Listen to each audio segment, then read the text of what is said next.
गैला guys parcel लांफैदों आरोना आङो घरि मिश'आव अनलाइन अर्डार खालामदोंमोन मोनफैबाय आरोना नै गाइसमोन दहाय अनलाइनाव मोननाय पार्सेला नायनोबा जाथारा जिलालाथार नै गाइसमोन नायनोबा दहाय आं अनलाइनाव बिहरनाय घरियानो जाथारा फोस्लांस्लां ओमफ्राय नैबेबो गबावोसो जा दुप्लिकेट माल फैदों नै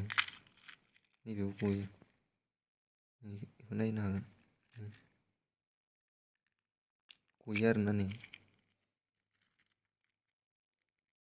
बेबो गबावोसो नै माबायदि जागोन नै गोदानानो ओरैनो लस बेनोमोन आरो घरिया नैबेबो गयो ओरैनो बायबाय